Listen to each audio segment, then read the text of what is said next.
अगर मैं कहीं खड़े होके डट के नहीं लड़ूंगा तो मैं तो हर जगह से भागता रहूंगा।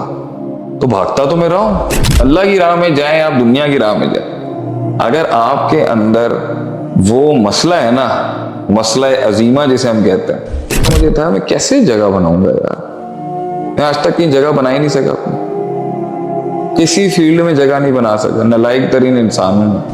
आपकी दुनियादार आज आपको भी यही समझती होगी कि भाई क्योंकि ये अल्लाह की तरफ आ चुके हैं, नफ्स इनका कट के साइड में हो गया, इनकी कोई ख्वाहिशात होती नहीं है, डिजायर्स है नहीं, ये गलती कर नहीं सकते। इज्जत एहतराम हम सबकी कर सकते हैं, लेकिन पैर के नीचे दबाना मुश्किल काम होगा। किसी का मैसेज भी आया था मुझे याद है, कुछ तो मसला होगा ना आशिक साहब कि हर कोई जो बोल रहा है कुछ तो होगा। हमने भी जवाब दिए यार मामा ट्रैक सही है अपना, तो कुछ सही हम कर रहे हैं, थोड़ी तो इतनी पीड़ पड़ी हुई है सबको।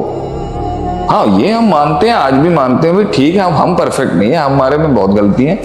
भागता ही रहूंगा तो भागते ही रहूंगा मैं। अगर मैं कहीं खड़े होके डट के नहीं लड़ूंगा तो मैं तो हर जगह से भागता रहूंगा। तो भागता तो मैं रहा हूं। जब रियलिटी चेक्स है लाइफ में तो भाग गया मैं वहां से, या मैं भाग गया या भगा दिया किसी ने। तो at that point in my life I said no, I will hold my ground here. ये मेरी पॉजिटिव साइड अंदर से। नंबर 4, सो समराइज 3, पहली 3 चीजें। डर ये था कि देखें हर जगह पे एक जगह बनाने के लिए ना कुछ गुंडे बैठे। सही है। हर फील्ड, प्लीज इसे अदील भाई आप खास ना करें किसी, कोई भी हो बाप। आपने कलनेरी की फील्ड में जाके एक शेफ बनना है ना, उसमें भी होंगे बड़े गुंडा शेफ्स। बैठा होगा वहां। जी होंगे, बिल्कुल होंगे। अच्छे भी होंगे, मुनाफिक भी होंगे। एक बैठा होगा जो रूल करता होगा उसे, या रूल करता होगा, या जो गुजरने नहीं देगा आपको टैक्स पे करना है वहां। बिल्कुल। वो जगह बनाने के लिए ना वहां पर अगर तो समझदारी वाला माइंड हो ना, और जो एडजस्ट करने वाला, तो चलो वो तो फिर भी एक फील्ड मिल गई भाई इसको। आप ये कह लें भाई एक आदमी को 26-28 में फील्ड मिल गई और वो बस उसने कहा अब यही सही है। अगर आप में वो वाला मसला है ना कि भाई मैं किसी भी फील्ड में जाऊंगा तो या मैं इंटिमिडेट करूंगा या किसी को इंटिमिडेट करने नहीं दूंगा, अगर ये मसला है ना आपके अंदर, फिर टेंशन फिर क्रिएट हो जाए। आप अल्लाह की राह में जाएं, आप दुनिया की राह में जाएं, अगर आपके अंदर वो मसला है ना, मसला अजीमा जिसे हम कहते हैं, तो वो मसले क्रिएट करेगा कि बहुत मसला है। बगावत नहीं कहता मैं इसको, मसला अजीमा ये है कि एक सेल्फ एस्टीम है, सेल्फ रिस्पेक्ट है, सेल्फ इंटेग्रिटी। मतलब कि एक ऐसी हड्डी है जो ना उतरती है ना आप थूक सकते हो ना उगल सकते, ये मसला अटक जाती है, अटक जाएगा, वो मसला है। और पोटेंशियल कैलिबर ऐसे लोगों का अपनी जगह होता है, लेकिन इनको बिठाना बहुत मुश्किल। तो एक वजह नेगेटिविटी मेरी ये थी, जो डर मुझे था मैं कैसे जगह बनाऊंगा यार। मैं आज तक कहीं जगह बना ही नहीं सका अपनी, किसी फील्ड में जगह नहीं बना सका। नालायक तरीन इंसान हूं मैं, और दिमाग ऐसा फ्राइड दिमाग है कि लग जाएगी इधर मेरी, सुन मुश्किल है मैं सुन सकता। अगर भाई अगर झुकने ही वाली बात है तो मैं सबसे पहले भट्ट साहब के पैरों, आज मैं उनके पैरों में ही हूँ, आज भी उन्हें सरों का ताज मानता हूँ, लेकिन अगर झुकना ही होता तो मैं तो यहाँ कर लेता मामला, घोंसले से निकलना ही नहीं था फिर तो। मैं भाई मेरे लिए तो मेरा सबसे बड़े आइडल जो थे वो तो मेरे वाले साहब थे। और उन्होंने रास्ते में कई दफा आपको बोला भी बहुत बात आ जाओ आ जाओ, वो तो हमेशा चाहते थे। अभी रिसेंटली उन्होंने मुझे बड़ा अच्छा ऑफर किया था कि ये एक सेटअप है, तुम देख लो तुम्हारे जिंदगी में। मतलब मसला एक तो ये, तो if summarising the whole aspect was what kept me going was, एक ये थी कि कुछ ऑप्शन नहीं बचा। इसको हम पॉइंट्स में कर लेते हैं। पहला ये ऑल इन था, बर्निंग ऑल द शिप्स। हाँ अब नहीं था।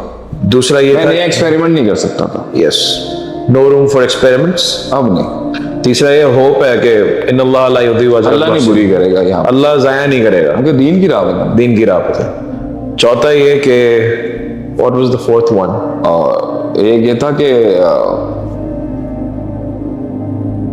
एक तो उम्मीद थी कि अल्लाह संभाल लेगा, एक खौफ था कि मैं सेटल नहीं हो सकता यहाँ पे। हाँ, और डर ये था कि डर 25-26 साल का लेके आया था कि जगह किस तरह बनाऊं। लेकिन मैं ये समझता था कि ये बनने देंगे, नाइव आप समझे? नहीं नाइव नहीं कहें, ये था कि ये तो अल्लाह वाले हैं, तो अल्लाह वाले हैं, हाँ, ये तो बनने दोनों दें। हाथों के साथ आपको कबूल करेंगे। हाँ, ये बनने देंगे, इधर थोड़ी। लेकिन यहाँ पर भी स्ट्रगल है, माइंड मेरा यही था कि एक दीनदार इंसान, आसानी से हो जाएगा। नहीं दीनदार इंसान सेंट होता है। आपकी दुनियादार आज आपको भी यही समझती होगी कि भाई क्योंकि ये अल्लाह की तरफ आ चुके हैं, नफ्स इनका कट के साइड में हो गया, इनकी कोई ख्वाहिशात होती नहीं है, डिजायर्स है नहीं, ये गलती कर नहीं सकते, और इनके पास तो ऑप्शन ही नहीं है नेगेटिव और पेसिमिस्टिक होने का। ग्रीड होगी नहीं इनके अंदर, इनका आपस में टसल की कोई इशू नहीं बन सकती, इनमें साइकोलॉजिकल नफ्सियाती मसले, ये सारा माइंडसेट लेके जब हम पहुंचे होंगे तो यही था कि इधर थोड़ी कुछ होना है। ये तो मतलब अल्लाह की बात कर रहा है बंदा, तो वो तो नॉर्मल होगा, उसमें थोड़ी ये इशूज आएंगे हसद के, बुगस के, तकब्बुर के, एडजस्टमेंट के, तशद्दुद के। तो ये मुझे था, लेकिन फिर भी मुझे जब थोड़ा सा मेरा वक्त गुजरा और मैंने इंसानियत को वहां भी देखा, बड़े बड़े मैंने पाए के लोग देखे। मैं आज भी अगर दोनों दुनिया का मुआवजा करूं तो मुझे दुनिया के सबसे अच्छे तरीन लोग उलमाए किराम और दीनदार तबके में मिले। माशाअल्लाह। कुछ दमदार वहां पर भी बड़े मिले हैं, मैं नाम नहीं ले सकता, बड़े अच्छे अच्छे पाए के लोगों के साथ मैंने उस दुनिया में भी काम किया। लेकिन ये मुझे ये था कि खौफ मेरा ये होगा या डर मेरा ये होगा कि मैं कैसे जगह बनाऊंगा। और दूसरा मसला ये था, जो अपने आप से डर ये था कि मैं मुश्किल है कि मैं सेटल, मुश्किल है मेरा कि मतलब मैं एज अ इज्जत एहतराम हम सबकी कर सकते हैं, लेकिन पैर के नीचे दबाना मुश्किल काम होगा।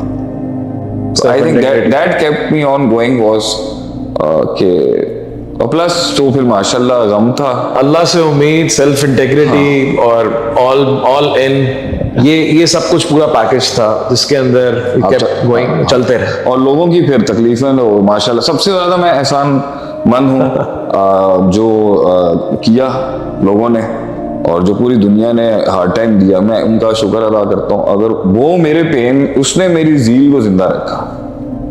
जब कोई मुझे मार रहा था या कोई मुझे तकलीफ देता था या मैं अपने आप को तकलीफ, हज़रत अली का कॉल भी है ना, अगर आपने हक को पहचानना हो बातिल के, नहीं मैं ये भी नहीं कहता कि मैं ठीक हूँगा, मैं तो बंदे, लेकिन इंसान को एक ये तो आती है ना कि if everybody is challenging you, या तो आप अगर वीकर साइकोलॉजी और इंटेग्रिटी, ये चीज मुझे सब आती थी कि अगर सब मार रहे हैं ना कुछ तो है ना, तो ठीक होगा, कुछ तो है। ये अच्छा, ये बहुत इसके लिए पावरफुल साइकोलॉजी चाहिए होती है आपको, वरना एक नॉर्मल आदमी बोलेगा। किसी का मैसेज भी आया था मुझे याद है, कुछ तो मसला होगा ना शेख साहब कि हर कोई जो बोल रहा है कुछ तो होगा। अच्छा, हमने भी जांच दिए, कुछ तो है। मैं तो कहता हूँ बहुत कुछ कुछ तो है, बहुत कुछ था, तो यहाँ तक पहुंच अल्लाह ले गया। कुछ तो है। तो बात यह है कि नहीं, मुझे एक रात मुझे एहसास बहुत हुआ था यार, मामा हर एंगल से पड़ रही है तुझे, हाँ, हर एंगल से मार रहे हैं लोग, कोई मतलब अगर हम सर्वे कराएं तो कोई तो हक में हो। हाँ नहीं, किसी ने तो कह दिया था ना 99.9% ईवल हैं आप। मैंने कहा कुछ तो खैर होगा। उसने बोला 99% शर है, 1% जो है ना वो अल्लाह से मांग लेना जाकर। ये लिटरली जुमला था कि 99% शर हो, 1% जो खैर है अल्लाह से लेना। ये जो है ना, वहां से मुझे एक यकीन आ गया था कि यार इतना तो शरीयत में भी एक किताब लिखी हुई है, एक उसूल फिक़्ह के बाब में, कि महज़ शर जो होता है ना वो नहीं होता, कहीं उलमा ने कहा है खैर शर का मुआवजा ही होता है। एब्सोल्यूट ईवल किसी शय को कहना, इवन शैतान भी एब्सोल्यूट ईवल है, मगर उसके साथ भी वो आयतल कुर्सी सिखाने वाले कुछ ना कुछ तो वर्केबल काम तो इसमें 14 नुकात लिखेंगे इब्लीस की तख्लीक के अंदर अल्लाह ताला की हिकमत क्या थी। हाँ देखें हिकमत, वो हमारे लिए, उसके लिए तो नुकसान ही नुकसान हुआ, वो तो लेकिन हाँ, लेकिन हमारे लिए नहीं कि मैं इब्लीस को नॉर्मलाइज कर, मैं ये कह रहा हूँ इतना तो ईवल, मैं तो खुद भी कहता था ठीक है आदमी हम ठीक नहीं है, लेकिन दे कुड हैव, कुछ तो इससे भी एक यकीन मिल गया कि यार मामा ट्रैक सही है अपना, कुछ सही हम कर रहे हैं, तो ही तो इतनी पीड़ पड़ी हुई है सबको।